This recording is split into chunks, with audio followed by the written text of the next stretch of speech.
देखिए ये सम है, इसमें एरिया निकालना है। क्या निकालना है? एरिया।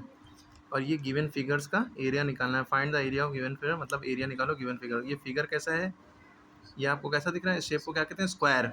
स्क्वायर मतलब ये चारों साइडें बराबर होंगी। अच्छा, ये दो साइड के नाम लिखते हैं, कभी यहाँ नीचे यहाँ लिख देते हैं। तो ये चारों का क्यों नहीं लिखते हैं? क्योंकि इसमें पता है, सबको पता होता है कि ये स्क्वायर में चारों साइडें बराबर हैं, तो या इसके बराबर या इसके बराबर, या ये सब बराबर ही हैं। ठीक है, तो ये पता होना चाहिए सारी साइडें स्क्वायर में बराबर होती हैं। तो कितनी वैल्यू दी है साइड की? ये कितनी बड़ी स्केल में नापेंगे? 2.2 सेंटीमीटर की। तो हमें इसका एरिया निकालना है, यानी इसके अंदर की जगह निकालनी है, कितना बड़ा ये स्क्वायर है। ठीक है, तो अब इस तरह के सवाल को करते कैसे हैं? तो सबसे पहले तो हमने इस तरह का स्क्वायर बना लिया। कैसे बनेगा स्क्वायर? भाई चारों साइडें आप बराबर है, स्केल से नापने की ज़रूरत नहीं है, रफली आप बना सकते हैं। बस ये स्क्वायर लगना चाहिए। ठीक है, तो ये 2.2 दिया है, 2.2 सेंटीमीटर। ये 2.2 दिया है, 2.2 सेंटीमीटर। समझ लीजिए चारों साइडें जब स्क्वायर में बराबर होती हैं तो आप चाहे चाहे तो लिखना चाहे सब में लिख दें, चाहे एक ही बार लिखें, चाहे दो बार लिखें। ठीक है, तो ये हमारा स्क्वायर हो गया। अब हमें इसका एरिया निकालना है। क्या निकालना है? कहाँ है? एरिया ऑफ स्क्वायर ना। एरिया, एरिया मतलब होता है अंदर की जगह, इसके अंदर की जगह। तो हम फॉर्मूला लगाएंगे एरिया ऑफ स्क्वायर का। भाई एरिया ऑफ स्क्वायर का फॉर्मूला होता है area of square, SQUARE। Area of square का फॉर्मूला क्या होता है? Side into side, side into side. अब साइड की वैल्यू क्या दी है? 2.2, 2.2। तो हमने क्या रखा है? 2.2 इंटू 2.2। आज साथ में लगा है सेंटीमीटर, दो बार है ना, तो दोनों बार सेंटीमीटर आप यहाँ पे लिख लीजिएगा। ठीक है, अब क्या करेंगे? इस मल्टीप्लाई कर देंगे, इन दोनों को मल्टीप्लाई करते कैसे हैं? आप यहाँ पे एक रफ कॉलम खींचिएगा, यहाँ पे स्केल से लाइन खींचिएगा यूँ करके, और यहाँ पे लिख दिएगा रफ वर्क। ठीक है, रफ वर्क। ठीक है, अब इसको मल्टीप्लाई करना है। मल्टीप्लाई कैसे करेंगे? ये लो, तो रफ वर्क करना है, मल्टीप्लाई करना है। तो हमने लिखा 2.2 इंटू 2.2, 2 टू ज़ा 4। क्या मल्टीप्लाई करते हुए ये पॉइंट नीचे उतारेंगे? नहीं उतारेंगे। जब दो नंबर हैं तो नहीं उतारेंगे, एक नंबर होता तो देखा जाता। ठीक है, दो नंबर हैं तो अब क्या करेंगे? ये वाला मल्टीप्लाई का निशान ये वाले नंबर के नीचे आ गया। अब 2 इसको इससे मल्टीप्लाई करते हैं, 2 4। फिर डॉट को इग्नोर करिए, पॉइंट को इग्नोर करिए, 2 4, ये एक्स्ट्रा बाहर निकल गया। ठीक है, अब यहाँ लाइन कीजिए और इन दोनों को ऐड करेंगे। 4 में से कुछ नहीं ऐड किया, 4 बचा। 4 में 4 ऐड किया, 4 4 8 हो गया। अब ये 4 में कुछ नहीं है तो 4। अब हमारे पास ये आंसर आ गया। अब देखा हमने एक नंबर यहाँ, उससे पहले पॉइंट, एक नंबर यहाँ, उससे पहले पॉइंट। इधर से सीधे हाथ की तरफ से देखेंगे, इधर से नहीं, इधर से देखा, एक नंबर से पहले पॉइंट यहाँ, एक नंबर से पहले पॉइंट यहाँ, तो टोटल 2 नंबर हो गए। तो एक नंबर प्लस 2 नंबर, अब यहाँ पे पॉइंट लगेगा। ठीक है, ये ना सोचिएगा कि पॉइंट के नीचे पॉइंट चलता रहेगा। ठीक है, टोटल लास्ट में करते हैं। अगर 3 नंबर होते हैं तो 3 नंबर से पहले पॉइंट, 4 नंबर होते हैं तो 4 नंबर से पहले पॉइंट। ठीक है, यहाँ पे नंबर ही नहीं, मान लो 3 नंबर होता है तो 3 नंबर हमने यहाँ गिना, अब यहाँ पे तो कोई नंबर नहीं, तो पॉइंट लगाएंगे, यहाँ 0 बढ़ा देंगे। ठीक है, इस तरह से होता है मामला। क्लियर हो गई बात? अब नेक्स्ट सवाल देखिए क्या है। नेक्स्ट सवाल है, ये क्या है? इस रेक्टेंगल का एरिया निकालो। क्या निकालो? रेक्टेंगल का एरिया निकालो। रेक्टेंगल का एरिया कैसे निकलेगा?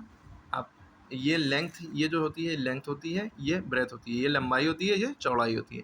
ये 4.7 है तो ये भी 4.7, ये 2.5 है तो ये भी 2.5। ठीक है, दो तरफ लिख दिया। ठीक है, तो अब आप इसको डायग्राम को बना लेते हैं 4.7 और 2.5 का। हमने क्या किया? रेक्टेंगल बनाया, ये हो गया हमारा रेक्टेंगल। ठीक है, इसकी वैल्यू दी है 4.7 और ये 2.7। अच्छा, एक बात अभी रह गई कि जब हमने इस सवाल को किया तो हमारा आंसर है 4.84, और हम निकाल क्या रहे हैं? एरिया। तो हम जब आंसर लिखेंगे 4.84 लिखने के बाद, भैया सेंटीमीटर है ना, एरिया जब भी निकालते हैं तो सेंटीमीटर लिखने के बाद पावर 2 लगा देते हैं। इसका मतलब होता है स्क्वायर सेंटीमीटर या सेंटीमीटर स्क्वायर। बोलना तो इसको चाहिए स्क्वायर सेंटीमीटर। ठीक है, 2 माने स्क्वायर होता है। क्या होता है जो हम बोल रहे हैं वो ये लिख रहे हैं, SQUARE। स्क्वायर मतलब यही होता है, स्क्वायर है ना, छोटे छोटे स्क्वायर, इसके अंदर स्क्वायर बन जाएंगे। ठीक है, तो 4.84 सेंटीमीटर स्क्वायर ये इसका एरिया आ गया। ठीक है, क्लियर हो गई बात? तो ये हमारा आंसर है, एरिया आ गया। अब हमारा अगला सवाल जो था हम बना रहे थे, ये रेक्टेंगल है, ये लेंथ हो गई, ये ब्रेथ हो गई। ठीक है, तो लेंथ 4.7 है, आप यहाँ पे भी लिख सकते हैं 4.7, और ब्रेथ 2.7 है, यहाँ पे भी लिख दिया। और ये सब सेंटीमीटर में है, ठीक है, सब सेंटीमीटर में लिख लीजिएगा। अब आप करेंगे कैसे, वो स्क्वायर था तो एरिया ऑफ स्क्वायर का फॉर्मूला लगाया साइड इंटू साइड। ये रेक्टेंगल है, कौन सा फॉर्मूला लगाएंगे, एरिया ऑफ, क्या होता है एरिया ऑफ रेक्टेंगल फॉर्मूला, सुनाइए। हाँ, एरिया ऑफ रेक्टेंगल का फॉर्मूला क्या होता है, बस जो दिख रहा है बस वही फॉर्मूला होता है। ये लेंथ है और ये ब्रेथ है ना, लेंथ इंटू ब्रेथ, जो दिख रहा है बस वही दोनों को मल्टीप्लाई करो। यहाँ से साइड दिख रही थी, साइड सारी बराबर होती है, साइड इंटू साइड, तो हम क्या करेंगे, लेंथ इंटू ब्रेथ, क्या फॉर्मूला है, लेंथ इंटू ब्रेथ, ठीक है। अब लेंथ की वैल्यू कितनी है, 4.7 सेंटीमीटर, और ब्रेथ की वैल्यू कितनी है, 2.7। फिर उसको वही करना है मल्टीप्लाई, क्या करना है, मल्टीप्लाई, इसको ओपन कर लो। मल्टीप्लाई करने के लिए आपके लिए सबसे पहले आप इधर का क्या खींचेंगे, रफ कॉलम, यहाँ पर लिख देंगे रफ वर्क। अब मल्टीप्लाई करते कैसे हैं भैया, आपने लिखा 4.7 इंटू 2.7, इसको इससे मल्टीप्लाई करेंगे, 7 7 49, कैरी लगा 4, 49 का 9 यहाँ लिखा, कैरी लिखते हैं 4, 7 4 28, 28 और 4 32, इस तरह से लिखा, ठीक है। पॉइंट को इग्नोर करते हैं अभी, ठीक है। ये वाला साइन यहाँ पे उतारेंगे मल्टीप्लाई का।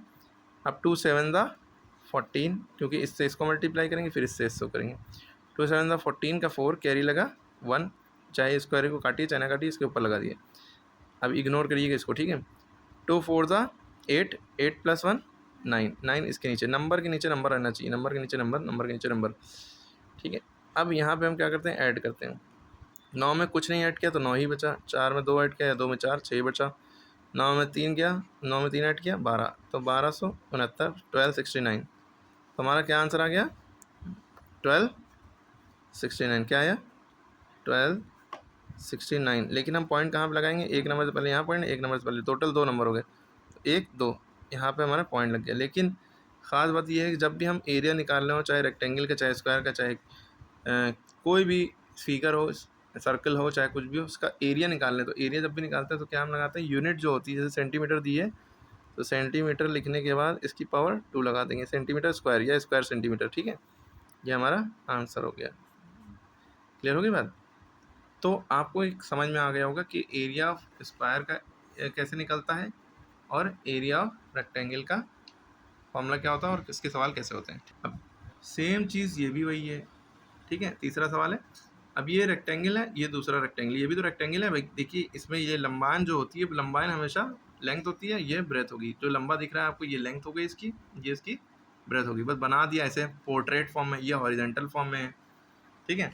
तो इसमें भी वही आपको करना है भाई, हम रफली कर रहे हैं, आप फेयरली करिएगा। ये रेक्टेंगल है, 3.5 इसकी ब्रेथ है, और इसकी लेंथ कितनी है, 5.8, ऐसे लिखेंगे, ठीक है। ये 5.8 है, ये 3.5, तो ये लेंथ हो गया, ये ब्रेथ हो गया। आपको निकालना क्या था, एरिया ऑफ रेक्टेंगल। तो एरिया ऑफ रेक्टेंगल का आपने फॉर्मूला लगाया, तो एरिया ऑफ रेक्टेंगल फॉर्मूला होता है लेंथ इंटू ब्रेथ। लेंथ की वैल्यू 5.8 और इसकी 3.5। अब आप इन दोनों को मल्टीप्लाई करके आंसर हमें कमेंट करके बताइए, इसकी पावर 2 लगेगी, ठीक है। इसी तरह आपका ये वाला फॉर्मूला है, ये स्क्वायर दिख रहा है आपको, है ना। एरिया ऑफ स्क्वायर का फॉर्मूला क्या होता है, साइड इंटू साइड। आपने फॉर्मूला लगाया, एरिया ऑफ स्क्वायर का फॉर्मूला क्या होता है, साइड इंटू साइड। साइड की वैल्यू क्या दी है, 3.9, 3.9, तो आपने किया 3.9 इंटू 3.9। अब इनको मल्टीप्लाई करके आंसर कमेंट में बताइए कि क्या आया 3.9 का, और जो भी आंसर आएगा उसकी पावर 2 लगेगी, ठीक है। ये हो गया। अगला सवाल ये देखिए, यहाँ पे find the area of rectangle whose length is this, breadth is this. अब देखिए साफ साफ दे दिया, लेंथ, एल माने लेंथ होता है लंबाई, ब्रेथ माने चौड़ाई। तो एरिया ऑफ रेक्टेंगल निकालना है जिसकी लंबाई ये दी है, ब्रेथ ये दी है, ठीक है। तो हमने लिखा यहाँ पे, तो एरिया ऑफ रेक्टेंगल निकालना है, तो एरिया ऑफ रेक्टेंगल का फॉर्मूला लगाया। हम डायरेक्ट कर रहे हैं, आप लोग नोट करिएगा सब चीज़। तो फार्मूला क्या होता है, लेंथ इंटू ब्रेथ। अब लेंथ की वैल्यू क्या दी है, हमने देखा लेंथ दिया है 9 सेंटीमीटर और ब्रेथ दी है 4.5 सेंटीमीटर। लेंथ की जगह हमने लिख दिया 9 सेंटीमीटर और ब्रेथ की जगह 4.5 सेंटीमीटर। अब इन दोनों को मल्टीप्लाई कैसे करते हैं, अभी हमने बताया। रफ कॉलम लिखिएगा, 4.5 पहले लिखेंगे, जो बड़ा नंबर होता है उसको, बड़ा नहीं है मतलब ये छोटा है ये बड़ा है, लेकिन आपको करने में आसानी जब भी होगी जब 2 डिजिट वाला नंबर ऊपर लिखेंगे। आप ये देखिए 4.5 रुपये हैं, ये ये 4.5 रुपये है, ये 9 रुपये है, ठीक है। तो बड़ा यही है, ठीक है। अब आप इसको कैसे करेंगे, 9 से इसको मल्टीप्लाई कर दिए, 9 5 द 45, कैरी लेगा 4, 9 4 द 36 और 4 40, ठीक है। अब आप देखिए 2 नंबर नहीं है यहाँ, एक ही नंबर था, तो क्रॉस लगा के हमने नहीं उतारा, क्योंकि दूसरा नंबर होता तो यहाँ क्रॉस यहाँ पे लगाते, आगे करते। अब देखिए एक नंबर से पहले पॉइंट है, तो यहाँ पे हमने पॉइंट लगा दिए, ठीक है। एक नंबर से पहले ही पॉइंट है, यहाँ पॉइंट नहीं लगा है, तो एक ही नंबर से पहले पॉइंट है, तो यहाँ पॉइंट एक ही नंबर से पहले लग गया। लेकिन इधर से देखते हैं, इधर सीधे तरफ से, इधर से 4 के बाद पॉइंट नहीं लगाएंगे, इधर सीधे हाथ की तरफ से एक नंबर से पहले पॉइंट है, यहाँ एक नंबर से पहले पॉइंट लगा दिया, 40.5 आंसर आ गया। क्या आ गया, 40.5। लेकिन हमने निकाला क्या है, एरिया, तो 40.5 सेंटीमीटर स्क्वायर। जब भी एरिया होगा तो स्क्वायर ज़रूर लगेगी, पावर 2 ज़रूर लगेगी। अब आप लोग ईमानदारी से ये वाला सवाल करके दिखाइए, कमेंट में आंसर करिए। अगर मैथ सीखनी है तो जितना होमवर्क दें, मतलब ये क्लासी वर्क है, आप वीडियो देखते रहिए, पॉज करके इसको सॉल्व करिए। ये लेंथ दी है, ये ब्रेथ दी है, आपको एरिया ऑफ रेक्टेंगल फॉर्मूला लगाना है, लेंथ इंटू ब्रेथ दोनों को मल्टीप्लाई करना है। फिर ये लेंथ दी है, ये ब्रेथ दी है, आपको एरिया ऑफ रेक्टेंगल फॉर्मूला लगाना है, लेंथ इंटू ब्रेथ, लंबाई इंटू चौड़ाई। हाँ, आप रफली डायग्राम बना सकते हैं, जैसे ये लेंथ दी है 9, ये ब्रेथ दी है, ठीक है। आपने क्या किया, न्यू डायग्राम बना लिया रफली कॉपी पे, और यहाँ पे लिख ली लेंथ ये 9 है और ये ब्रेथ है 4.5, है ना। इसी तरह से सारे सवाल में डायग्राम बना सकते हैं। अब देखिए यहाँ पे length of the rectangular tiles जो आपके घर में बिछी होती है वही, तो रेक्टेंगुलर टाइल की लेंथ दी है 24 सेंटीमीटर, उसकी चौड़ाई दी है 40 मिलीमीटर तो find its area in square millimetre. अब जब फाइंड, देखिए यूनिट जब अलग अलग हो, सेंटीमीटर ये है, मिलीमीटर ये, जब यूनिट अलग अलग दी हो, सेम ना हो, देखिए यहाँ सब जगह सेम है, centimetre centimetre centimetre centimetre centimetre centimetre, ऊपर भी देखिए सेंटीमीटर सेंटीमीटर, सब सेम है, तो कोई टेंशन नहीं थी। सेंटीमीटर सॉल्व करके मल्टीप्लाई करके आंसर में स्क्वायर लगा दिया। लेकिन जब यहाँ पे सेंटीमीटर, यहाँ मिलीमीटर है, और यहाँ पे स्क्वायर मिलीमीटर लिखा है, क्या लिखा है, स्क्वायर। अब आपको यहाँ पे देखना होता है निकालना किस में है, फाइंड जो करना है वो किस में निकालना है, स्क्वायर मिलीमीटर, यानी कि आंसर आपको mm की पावर 2 में लाना है, ठीक है। तब इस तरह का सवाल कैसे होता है। अच्छा, mm और cm का मतलब आप समझते हैं कि सेंटीमीटर, ये जो आपका स्केल होता है, यहाँ पे होता है 0, यहाँ पे होता है 1, ये 2, ये 3, है ना, ऐसे करके होता है। तो 0 से 1 के बीच में आपने देखा होगा छोटी छोटी लाइनें होती हैं, टोटल 10 लाइनें होती हैं। ये जो छोटी छोटी लाइनें हैं ये मिलीमीटर है, ये क्या है, मिलीमीटर। और यहाँ से यहाँ तक पूरा सेंटीमीटर हो गया, 0 से 1 तक, 0 से 1 तक पूरा 1 सेंटीमीटर हुआ, ठीक है, 1 सेंटीमीटर हुआ। लेकिन 1 सेंटीमीटर में कितनी लाइनें बीच थी, 1 2 3 4 5 10 लाइनें, तो इसलिए हम लिखते हैं 1 सेंटीमीटर में 10 mm होते हैं, 10 मिलीमीटर होते हैं, ठीक है। तो 24 सेंटीमीटर में 24 इंटू 10, ये देखो ये तो मिलीमीटर में दिया है 40 मिलीमीटर, लेकिन 24 सेंटीमीटर दिया है, तो 24 सेंटीमीटर में कितने मिलीमीटर होंगे, तो इसको हम चेंज कर लेंगे, 1 सेंटीमीटर में 10 मिलीमीटर, तो 24 सेंटीमीटर में 24 इंटू 10, तो 24 इंटू 10 240 मिलीमीटर। तो अब हमें जो असल जो ये मिली है, ये लेंथ हो गई, ये लेंथ की वैल्यू हो गई। अब ब्रेथ की वैल्यू 40 है, ब्रेथ की वैल्यू कितनी है, 40 है। अब आप कर लेंगे, ब्रेथ की वैल्यू 40 है, लेंथ की वैल्यू ये है, एरिया का फॉर्मूला क्या होता है, लेंथ इंटू ब्रेथ, इन दोनों को मल्टीप्लाई कर दिए, 240 इंटू 40 मल्टीप्लाई करेंगे, जो आंसर आएगा उसमें सेंटीमीटर नहीं सॉरी मिलीमीटर स्क्वायर लगा देंगे, क्योंकि देखिए दोनों मिलीमीटर में हो गए, ये भी मिलीमीटर में और ये तो मिलीमीटर में दिए ही हुए है ना, इसको हमने मिलीमीटर में चेंज कर लिया। बस याद रखिए जब भी सेंटीमीटर से मिलीमीटर में चेंज करना हो, तो बस जो सेंटीमीटर में दिया उसमें एक जीरो बढ़ा दो, 24 सेंटीमीटर है 240 मिलीमीटर कर दो, क्योंकि 1 सेंटीमीटर 10 मिलीमीटर होता है, या 10 से मल्टीप्लाई कर दो, इतना याद रखो, सबसे आसान है, बस इसमें एक जीरो बढ़ा दो। यहाँ पे 24 सेंटीमीटर लिखा है, तो हम इसको कर देंगे 240 मिलीमीटर, ठीक है। ये लेंथ हो गई एक्चुअल, ये लेंथ हो गई ना, एक्चुअल लेंथ ये हो गई, ब्रेथ ये हो गई, और हमें एरिया निकालना है। एरिया का फॉर्मूला होता है लेंथ इंटू ब्रेथ, यानी इसको मल्टीप्लाई कर दो, आंसर आएगा मिलीमीटर स्क्वायर, या स्क्वायर मिलीमीटर लिखो, या mm की पावर 2 लिख दो, ठीक है। क्लियर हो गई, अच्छे से समझ में आ गया होगा, करके कमेंट करके दिखाओ, वरना बहुत मारेंगे मोबाइल के अंदर से निकल के। उसके बाद देखिए अगला सवाल है, find the area of rectangle whose length is 116 metre and breadth is 1/4 of the length. लंबाई कितनी दी है, 116 मीटर, तो हमने एरिया ऑफ लेंथ कितनी दी है, 116 मीटर, और ब्रेथ कितनी दी है, 1/4 ऑफ लेंथ, 1/4 ऑफ लेंथ, ठीक है, मतलब लेंथ के एक चौथाई हिस्सा, यानी कि लेंथ के 4 टुकड़े किए जाए, तो वह जो चौथा टुकड़ा है वो उसकी ब्रेथ है, ठीक है। तो मान लो ये लेंथ, अगर हम ऐसे समझाएं इसको कि लेंथ उसकी 12 है, तो 12 है, 12 के 4 टुकड़े करो बराबर 3 टुकड़े होंगे ना, तो ये लेंथ अगर 12 है तो ब्रेथ कितनी होगी, 3, अरे 3 3 6 3 9 3 12 है ना। या अगर ऐसे समझो, अगर मान लो ये रेक्टेंगल है, इसकी लेंथ कितनी है 4 है, तो ब्रेथ उसकी 4 एक चौथाई, ये 1/4 है। 1/4 मतलब होता है एक चौथाई, ये जो वर्ड लिखा है ना 1/4, 1/4 मतलब होता है एक चौथाई, मतलब 100 में 25 रुपये, ठीक है। और हाफ लिखा होता है तो उसका मतलब होता है आधा, 1/2, यानी कि 100 में 50 रुपये। और 3/4 लिखा होता है, यहाँ पे 3/4 लिखा होता है, 3/4 मतलब 75, 100 में 75, 75, ठीक है। तो लेंथ अगर 4 है तो ब्रेथ एक चौथाई, यानी कि ब्रेथ कितनी है 1, ठीक है। उसका 4 के 4 हिस्से करो, 4 के बराबर बराबर हिस्से में बांटो। 4 रुपये हैं, सब 4 लोग हैं, सबको कितने कितने दोगी, एक एक दोगी ना, बराबर बराबर, क्लियर होगी बात। हाँ, तो यही चीज़ है।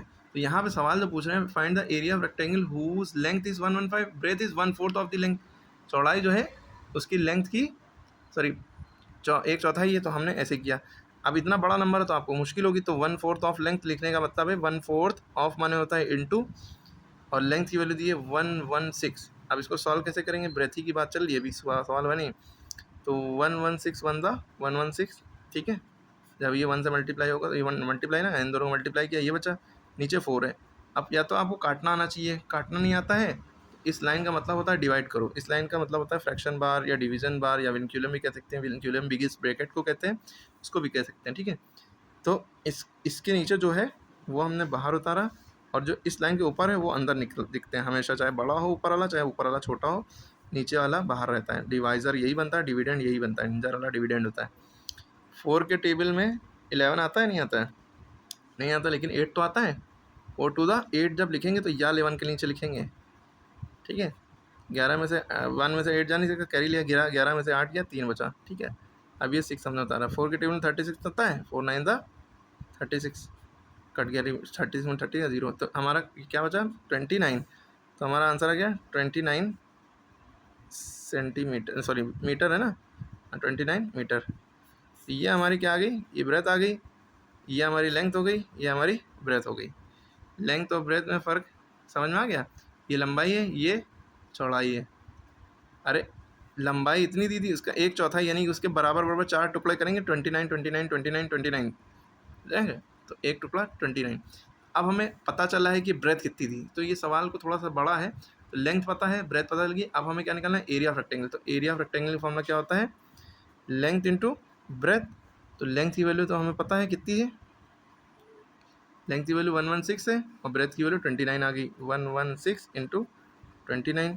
अब इन दोनों को मल्टीप्लाई करेंगे, 116 इंटू 29, 9 6 54, 9 1 9, 9 5 14 का 4, ऐसे लगाए 9 9 9 10, ठीक। अब 2 6 12, 2 1 2 1 3, ठीक है, 2 1 2, कोई कर ही नहीं, 4 2 6, 3 2 1 3, 3 3 6 4, 3 3 6 4। क्योंकि एरिया निकालना है तो हमारा जो मीटर था उसके ऊपर पावर 2 लग जाएगी, ठीक है। अब देखो अगला सवाल क्या है, the length of the side of the square cloth is 48। जो आपका कपड़ा है वो कैसा है, स्क्वायर है, कपड़ा कैसा है, स्क्वायर है, कह रहे हैं यहाँ पे स्क्वायर क्लोथ है ना, हम रफली कर रहे हैं, आप लोग फेयरली कॉपी में साफ कर करिएगा। तो स्क्वायर क्लोथ है, इसकी लंबाई कितनी है, अरे भाई स्क्वायर में तो सारी चीज़ें बराबर होती है, कंफ्यूज करने के लिए लेंथ लफ्ज यूज़ कर लिया ताकि आप कंफ्यूज हो लेंथ ब्रेथ में। तो side, length of the side square की कितनी है 48, तो ये 48 दिया है, ये भी 48, ये भी 48, ये भी 48। Find the perimeter and area of cloth, perimeter भी बताना है और एरिया बताना है। तो हम क्या करेंगे भाई, पेरीमीटर ऑफ स्क्वायर का फॉर्मूला लिखेंगे, साइड की वैल्यू दी है यानी लेंथ, तो साइड की वैल्यू हमें कितनी दी है, साइड की वैल्यू दी है 48 सेंटीमीटर। हमें पेरीमीटर निकालना है, तो पेरीमीटर ऑफ स्क्वायर का फॉर्मूला क्या होता है, क्योंकि स्क्वायर